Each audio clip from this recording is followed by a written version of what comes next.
Hola, ¿qué tal? Mi nombre Juan Jara Delgado, estudiante de la especialidad primaria segundo ciclo del Instituto Sagrado Corazón de Jesús, y en esta ocasión voy a dar mi resumen y comentario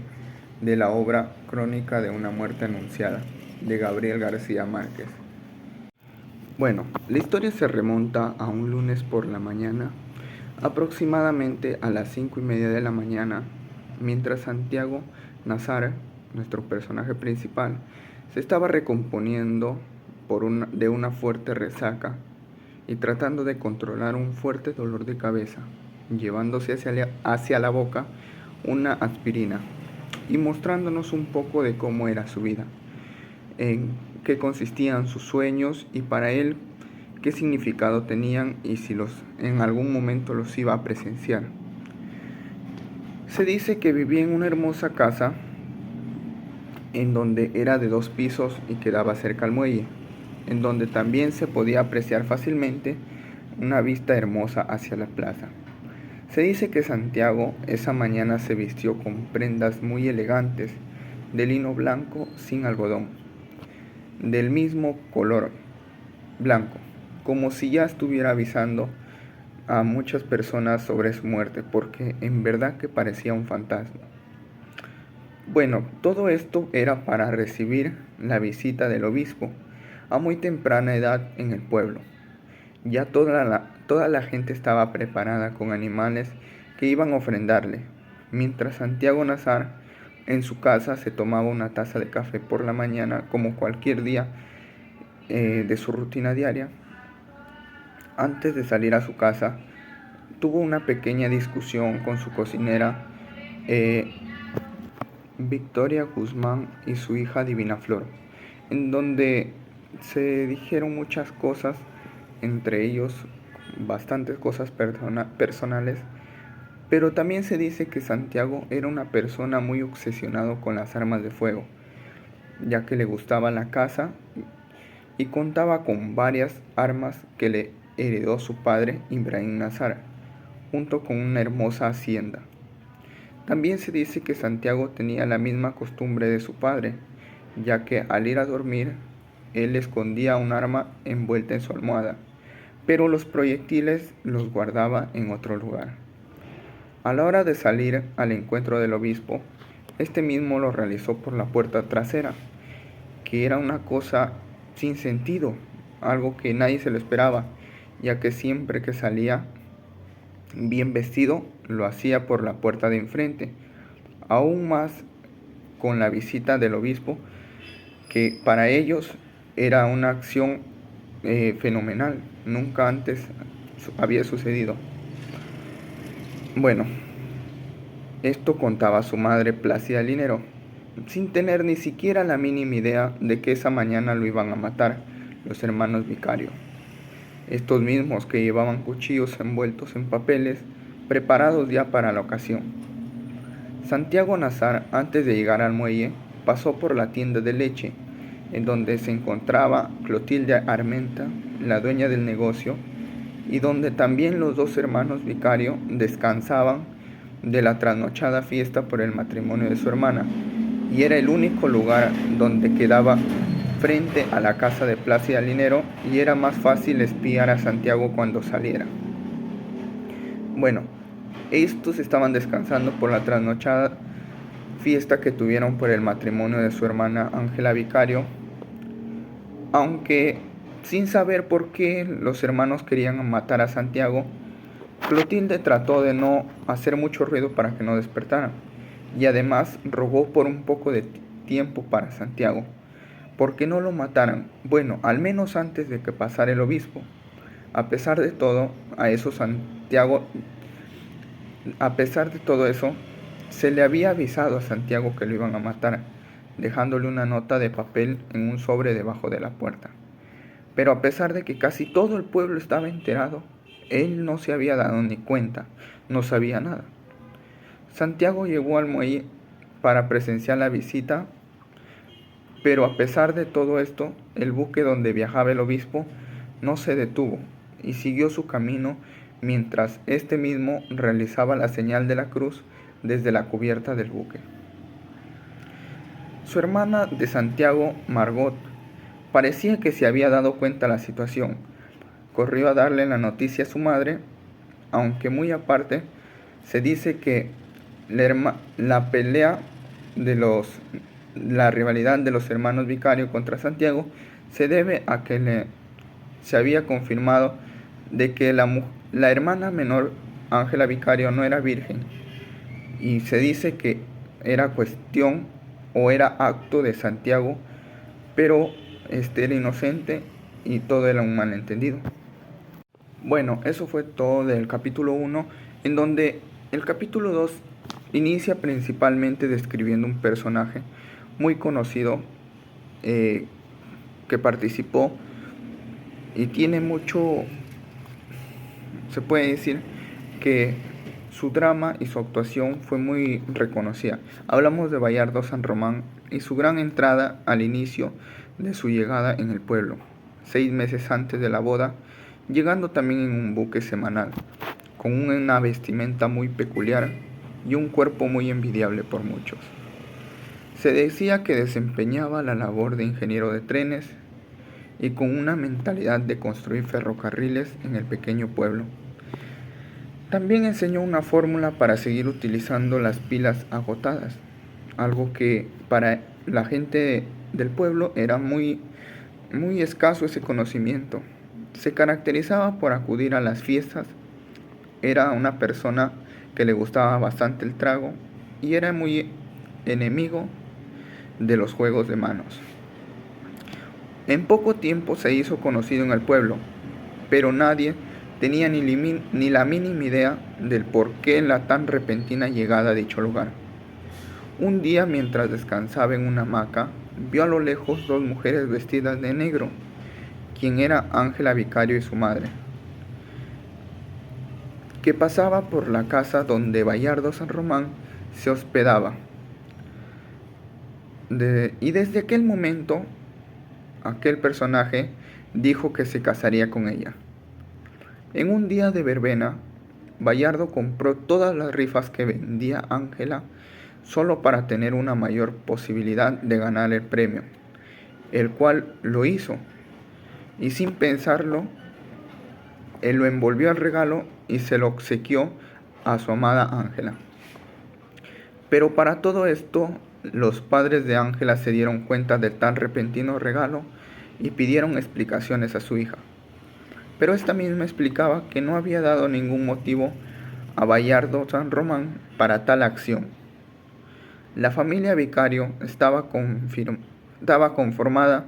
por el padre Poncio Vicario, que era un humilde orfebre pero muy cerrado en el honor de su familia.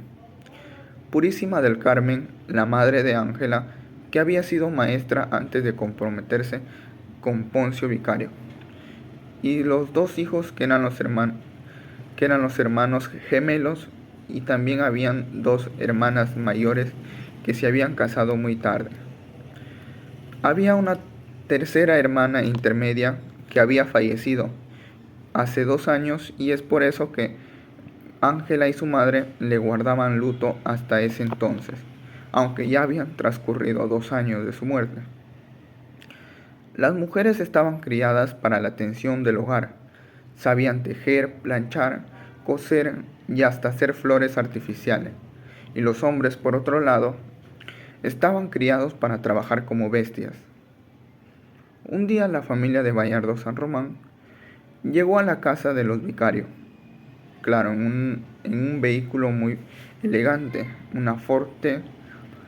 del cual bajaron sus 2 padres y 2 hermanas. La madre, doña Alberta Simons,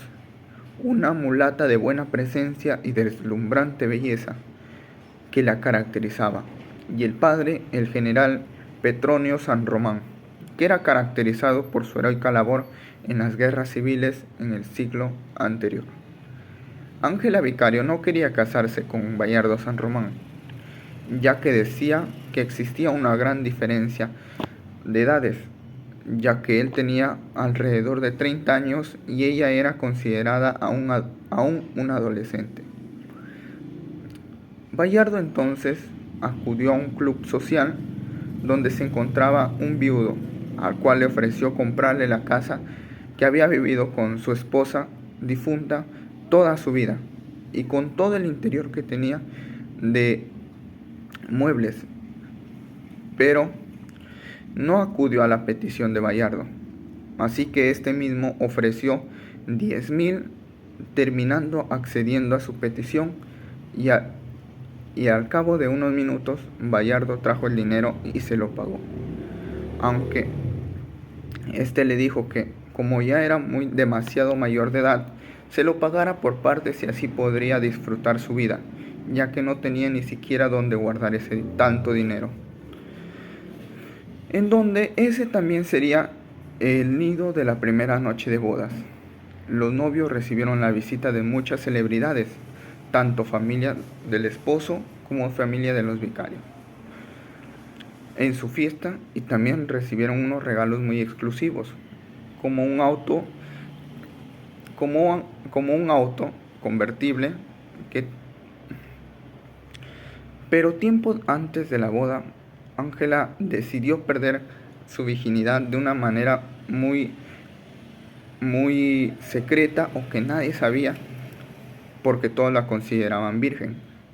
Y a raíz de eso, Bayardo en la noche de bodas descubrió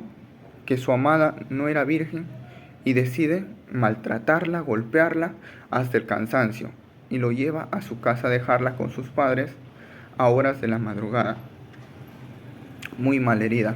aunque todo esto lo hizo a pie, porque si encendía el carro se iba a escuchar el motor y pues iban a despertar a muchos familiares. Cuando la familia amanece, ve a la hermana menor tirada en el mueble cansada de llorar, los cuales preguntan que quién fue el culpable de toda desgracia que había ocurrido, donde mucho tiempo Ángela, callando, echa la culpa a Santiago Nazar, sin ni siquiera haber estado enterado de nada, y por ese motivo los hermanos salen a esperarlo y a matar a Santiago Nazar, injustamente por un capricho que no querían que se enteraran que Bayardo había sido el culpable. Bueno, continuando con el capítulo 3, los hermanos Vicario salieron en la búsqueda de Santiago, pero este mismo no se encontraba en su casa, ya que había salido la noche anterior a dar una ronda de serenatas por todo el pueblo, hasta culminar llevándole una serenata a los recién casados, sin imaginar nada lo que ya había sucedido y que la pobre Ángela había sido regresada a su casa. Bueno, en dicha casa solo se encontraba Bayardo, quien escuchó, pero ni siquiera hizo ningún signo de que estuviera despierto, ya que, bueno, los hermanos Vicario se dedicaban a la matanza de cerdos, que ellos mismos criaban, por cierto, en su casa, y de ahí generaban recursos económicos, además que uno de ellos había ingresado al servicio militar por 11 meses. Llegaron a la tienda de Clotilde Armenta, quien recién había retomado el turno, ya que en la tienda había estado su esposo atendiendo y se había ido a descansar tras una larga noche de mucho trabajo. Cuando de repente se sentaron los dos hermanos gemelos y pidieron una botella de aguardiente de caña, que se lo tomaron a sobresaltos. Pidieron otra botella, pero esta se la tomaron ya de una manera más despacio y sin descuidar la vista del balcón principal de la casa de Plácida Linero, quien esta quedaba enfrente y era la habitación más célebre de la casa en donde se hospedaba Santiago. Pero para todo esto, él no se encontraba en su casa y no iba a regresar no regresó hasta las 4 de la madrugada a descansar. Los hermanos Vicario, por su parte, madrugaron al mercado a afilar cuchillos y salieron a la búsqueda de su víctima para matarlo. Para los vendedores del mercado se les hacía muy raro ver a los hermanos en un lunes tan temprano pero solo pensaban que estaban borrachos y se acordaban la, la fecha y no se acordaban la fecha y hora, ya que los hermanos Vicario iban todos los viernes al mercado ya que habían matado a sus animales y iban a venderlos.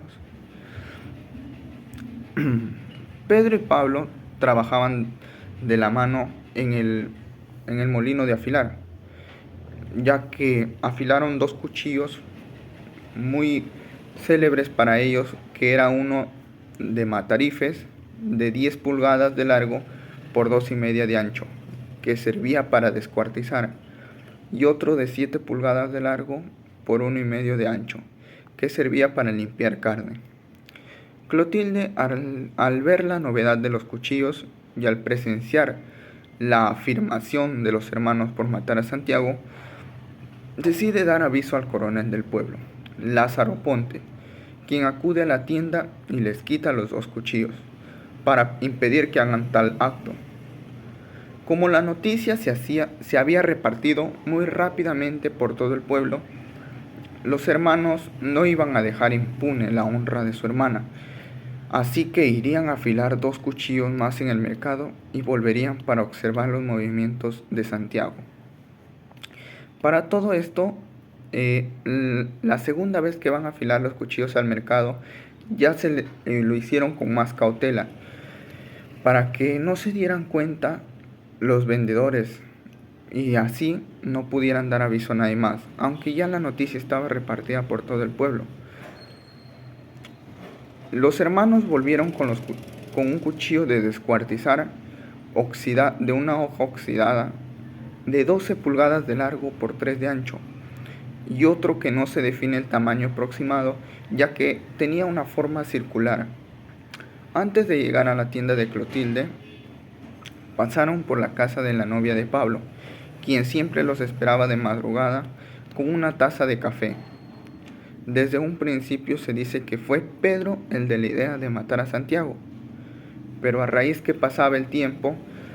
y que los desarmó, les quitó los cuchillos el general, y también a un problema que él tenía personal en su cuerpo, ya decidió simplemente dejar de lado la idea de cometer tal acto de crimen, si se puede decir así, y en un momento decide echarse para atrás. Pero sin embargo, su hermano Pablo, que hacía todo lo que le mandara su hermano, decide no rendirse fácilmente y le muestra motivos que era por la honra de su hermana. Y bueno, pues decide convenciendo a su hermano para terminar lo que ya habían comenzado. La noticia llegó hasta la casa de Plácida por medio de la servidumbre, pero no le dieron mucha importancia, ya que pensaban que los 2 hermanos eran unas personas de bien y jamás serían capaces de cometer tal acto como ese, ya que se dice que se consideraban como primos a la cuenta, y por eso en la casa de Plácida estaban casi en duda de que los hermanos cometieran tal acción contra Agalacuenta entre familias, pero al parecer juzgaron mal. Bueno, como dicen, las apariencias engañan, ¿no? Bueno, el capítulo 4. Después del incidente que le sucedió a Santiago Nazar, en la mañana del lunes se procedió a hacer la autopsia del cuerpo. Momentos después se dieron cuenta que el doctor del pueblo estaba ausente y no quedó más remedio que realizara la autopsia el padre Carmen Amador, aunque no le era muy difícil, que digamos, ya que antes de ser cura él había estudiado para doctor, pero nunca llegó a graduarse. Aunque para todo esto el alcalde quería poner solamente a Santiago en una congeladora hasta que llegara el doctor oficial y realizara la correspondiente autopsia al cuerpo del difunto. Bueno, pues por el momento pasaron a arrestar a los hermanos Vicario, ya que el actual alcalde de ese entonces había sido capitán de tropa y pues no tenía ningún conocimiento de justicia para imponer aún en ese momento. Todas las puñaladas de los hermanos Vicario en el cuerpo de Santiago eran una cosa irreconocible, ya que habían atacado al pobre como si fuera un animal, de los cuales ellos mataban. Bueno,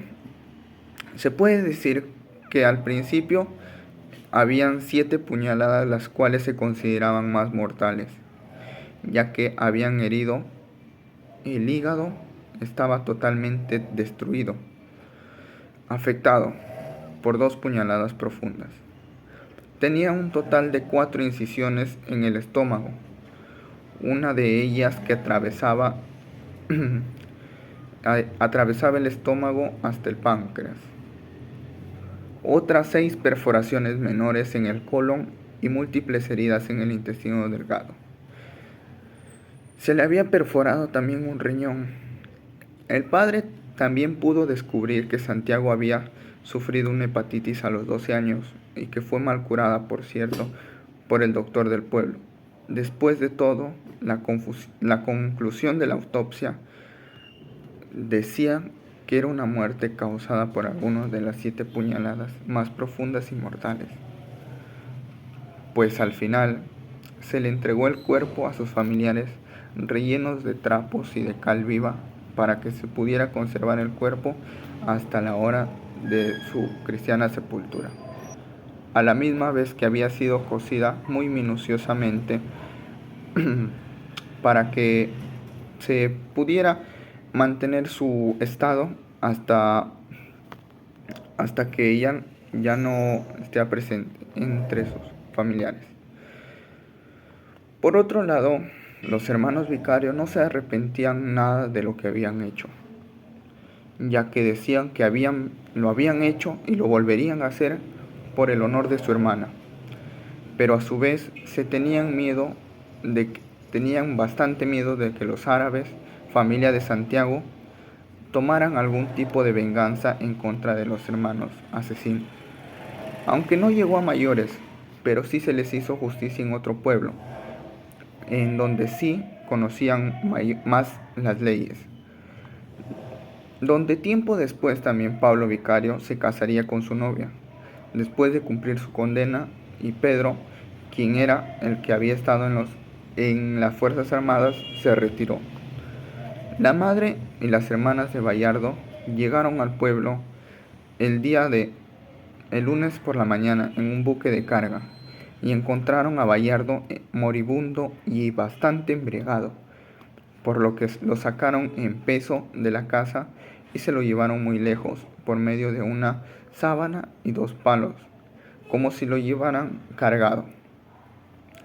Y se lo llevaron muy lejos de Ángela. Aunque mucha gente pensaba de que en verdad había muerto, al igual que Santiago, cuenta el narrador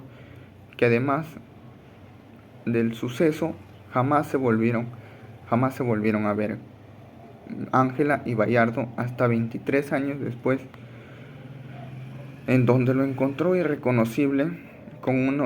encontró Bayardo Ángela con unos lentes de alambre y unas canas amarillas, la cual se encontraba bordando a máquina, y en una conversación relatada entre tantos diálogos, en algún momento Ángela reveló la verdad de aquella mañana y lo que pasó con Santiago, aunque por más que Bayardo la maltrató a Ángela, ella lo empezó a amar, y por ende se dice que ella le escribía cada semana una carta y se la enviaba, aunque él no mostraba respuesta. Ella seguía con la misma idea de que él recibía las cartas. Así que lo primero que hizo, le escribió cartas por unas semanas, luego por unos meses, luego por unos años, hasta hacerlo por 16 años seguidos, en donde en cada carta expresaba sus más profundos secretos y que de verdad lo amaba a tal punto de que siempre lo estaba esperando hasta un mediodía de agosto, cuando Bayardo apareció un poco más gordo y ya casi sin pelo, y con la misma ropa con la que llegó alguna vez al pueblo, y encontró a su amada Ángela por fin,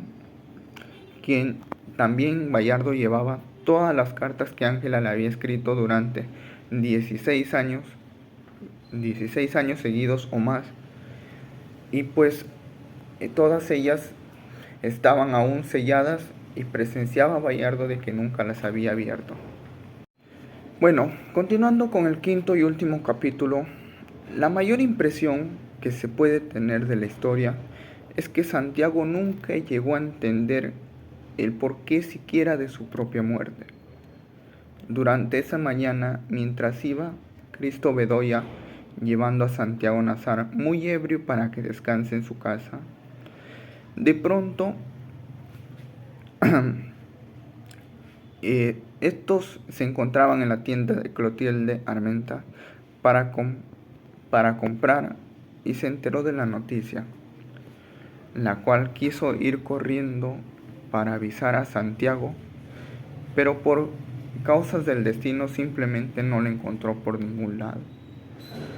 Mientras que Cristo Bedoya pasaba por todo el pueblo con Santiago antes de su muerte, pero ni siquiera el mismo Cristo estaba enterado de lo que iba a ocurrir. Cuando de pronto Yamil Shayun se enteró de la noticia, así que sin antes sacar conclusiones, decidió primero consultarlo con Cristo Bedoya, el cual lo llamó a un costado, y también Cristo dejó a Santiago para que se vaya a su casa y lo vio doblando una esquina. Él se iba por su cuenta. En ese momento se enteró de lo que le iba a suceder a Santiago y que no debía dejarlo solo en ningún momento. Y salió corriendo a buscarlo para avisarlo también. Pero por más que buscaba por todos los lugares y preguntaba a la gente, todos le decían que la misma respuesta, de que siempre lo habían visto pasar junto a los dos esa mañana, pues al parecer nadie le daba una respuesta diferente. Cristo Bedoya había llegado a la casa de Plácida Linero y preguntó a Victoria, que estaba poniendo el guiso en el fogón, para luego ese mismo darles de desayuno a la familia, el cual Cristo preguntó por Santiago, pero contestó Victoria muy gentilmente que no lo había visto llegar aún. Fue hacia la sala donde se encontraba Divina Flor trapeando el suelo con un balde de agua y un trapo viejo, y también recibió la misma respuesta. Preguntó por Plácida Linero, la madre de Santiago, pero le dijo que aún no despertaba. Así que Cristo Bedoya corrió hacia el dormitorio de Santiago para comprobar si había llegado a descansar. Pero al parecer su dormitorio estaba cerrado con llave y la única entrada era por donde dormía Plácida Linero. Mientras quería abrir el dormitorio de Santiago no podía hacerlo, pero al costado estaba la habitación de su madre, en donde la abrió de un fuerte golpe. Esto no asustó para nada a Plácida, la cual se encontraba descansando sobre una hamaca, y efectivamente pasó al dormitorio de Santiago y no lo encontró, ya que su cama seguía aún intacta. Entonces Cristo Bedoya descubrió la magnum debajo de la almohada de Santiago que guardaba, y la tomó y la guardó en su cintura, mientras Plácida asomaba entre los brillantes rayos del sol, y le explicó que había ido le preguntó primero Cristo a Plácida si había visto a Santiago, y ella le explicó que él había dicho que desde muy temprano iba a madrugar para ir a ver al obispo. Por otro lado, Santiago no había ido a su casa, sino había ido a la casa de su novia Flora Miguel, quien estaba enterada del deshonre que se decía que Santiago había cometido, y la noticia que lo iban a matar. Para todo esto, porque el pueblo ya había repartido el mensaje hasta por donde ni siquiera llegaban a comunicarse. todo esto, la novia de Santiago, Flora Miguel, sacó un cofre con todas sus cartas que Santiago le había escrito desde adolescentes y se le entregó en sus manos, mientras entraba a la sala y diciéndole que te maten. Con lágrimas en los ojos se marchó a su dormitorio, hasta donde Santiago fue corriendo a verla para pedirle explicaciones, sin entender siquiera lo que estaba sucediendo. Los gritos de Santiago despertaron a toda la familia, quien de donde salió el padre de Flora y le dijo que solo, enterado de la situación, le dijo que solo habían dos soluciones. La primera era huir del lugar y la segunda era de que él iba a salir con Santiago para que los hermanos Vicario no lo mataran. Santiago, con la noticia ya que se había enterado por último, salió corriendo para su casa, mientras escuchaba voces de advertencias de todos los vecinos sobre su muerte que le gritaban de todos los balcones a su alrededor. Pero confundido,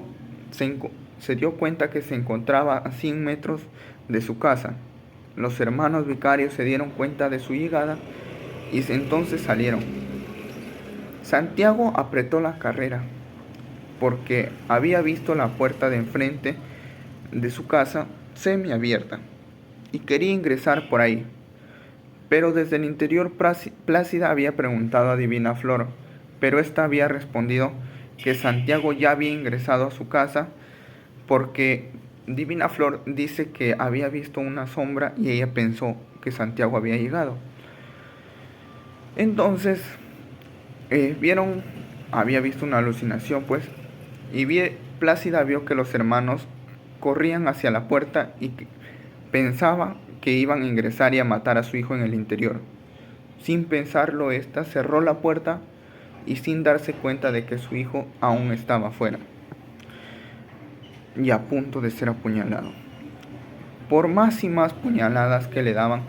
los hermanos pensaban que Santiago era un hombre demasiado fuerte, porque no caía, y es por eso que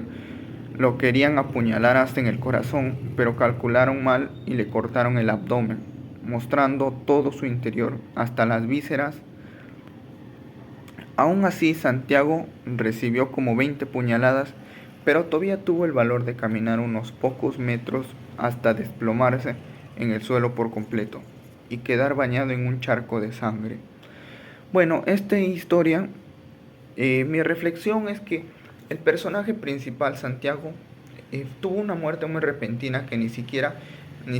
él tuvo la mínima idea de que lo iba a suceder esto. Todo por la palabra de una mujer que simplemente, por no decir la verdad, dijo mentiras, lo cual causó una muerte y que sus hermanos tomaron un rumbo distinto de su vida. Bueno, nos queda una historia muy conmemorable y triste a la vez, pero muy reflexiva. Espero les haya gustado y muchas gracias.